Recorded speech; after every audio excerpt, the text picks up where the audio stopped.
Hello, hockey fans. I did a video talking about the Eastern Conference teams that are eliminated, and now I want to talk about the West.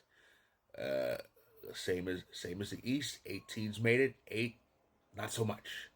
And it's a very interesting group in the West that missed out on this year's Stanley Cup playoffs. So let's take a look. It's a little postmortem, if you will, at the 8 West teams who missed out.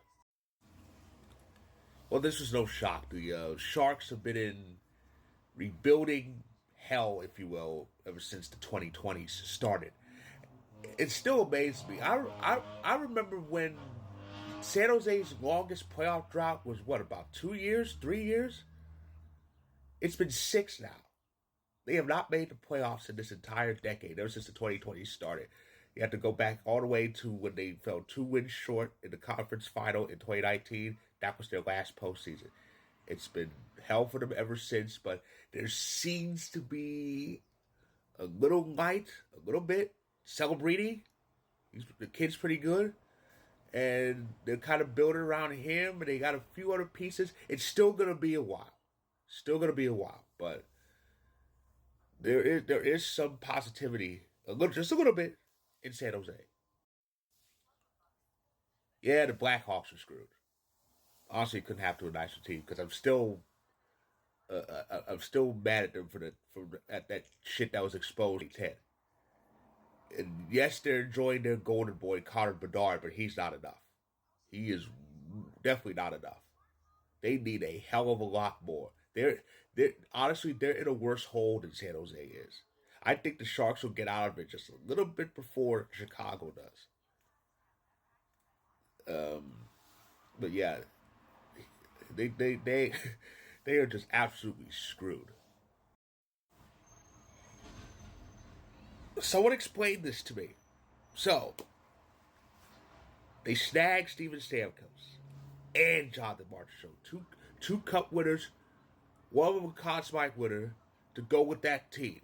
They clearly won the offseason, and it's not even close. And the season started, I'm going, well, shit. They're gonna they're gonna be problem for us in the division. But I was ready for it. What I was not ready for was the Predators being the last team to pick up a point in the standings, even after we did, because we were struggling for the first few games. And I was definitely not ready for them to be totally awful. They are a terrible team. They were eliminated in, I think, early March or mid March. I don't know, but it's crazy. I think Stamkos is a non-factor. I think Marchessault's numbers weren't up to par. I mean, meanwhile, their former teams have gone on, still going on to good things.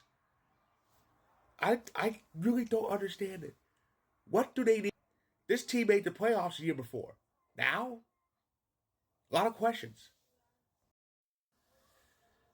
The Kraken are still trying to find themselves. They're still trying to find that magic they had in year two, their second year of existence. It's not there.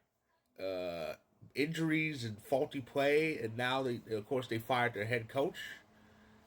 They fired their head coach, so hopefully for them they'll fix it. But I don't know. It doesn't look good for Seattle. I mean, they're really trying to get that magic back they had in year two when they almost made the conference final, but it's just not there. It's just not there.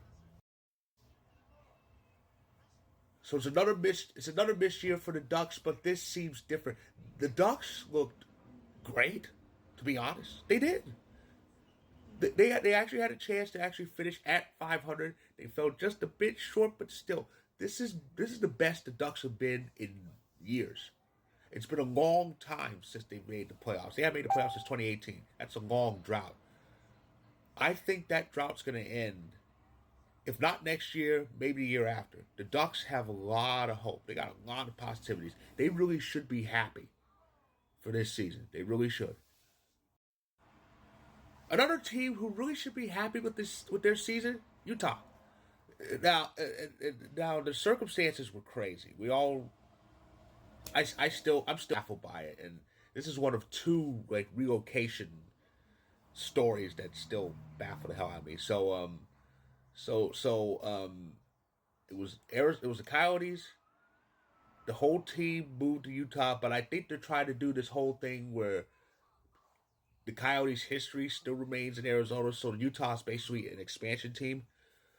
But despite all that, they made some waves. They had us believing shit. This team might make it. We kind of knew they wouldn't, but they weren't the mess a lot of people expected them to be. Utah looked good. I mean, damn good, just like the Ducks did this year. Um, they'll of course they'll have a name. I think I've heard they've kind of officially, unofficially have a name now. But they'll have a name next season, and with that is an identity, and with that is a purpose. That's really, honestly, if they probably had the name now, we'd probably be talking about them playing right now. But I wouldn't be surprised if this team makes it next year. If they snag one of the wild card spots, they look good. They look really good. The goaltending's good. They have a good crop of players. I sense good things for Utah next year. I don't know what it is with Vancouver. They just have this knack of really getting their own way, and I'm being nice when I say that. Drama, drama between two of their best players. They trade one of them, and they had problems winning overtime. That's gonna bite you in the butt too. And it's amazing. This team almost made the conference final last year. They won the division. I think they won the division last year. Now they're in the doldrums, and they fired their coach.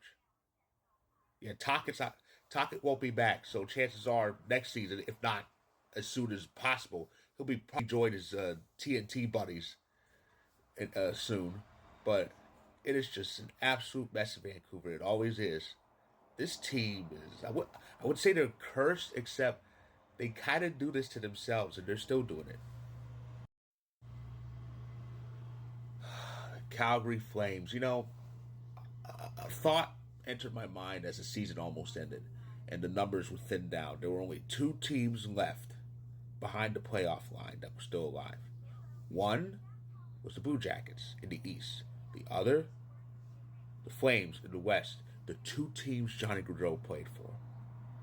They were playing for him too. It's just that the emotion was kind of more felt with Columbus, but the emotion was there in Calgary too. They were playing for Johnny too. Um, they had a good going. They kept their hopes alive until they couldn't anymore. And much like Vancouver, their inability to get it done in the extra period, that was kind of their downfall. Nazem Kadri had another great year. Of course, I still love the guy. He had another great year. The team kicked enough ass. They just couldn't kick a few more. That's all it is. Will they be a playoff team next year? With the way they look, they might be. I mean, there's a lot of these eliminated West teams, quite a few of them, they have some positives to look forward to. So Calgary, I would say kind of watch out for them next year and probably the year after that too.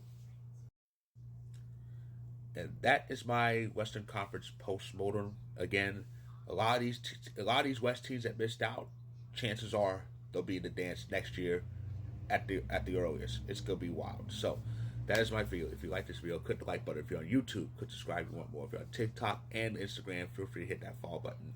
And I'll be back with my usual recap later tonight.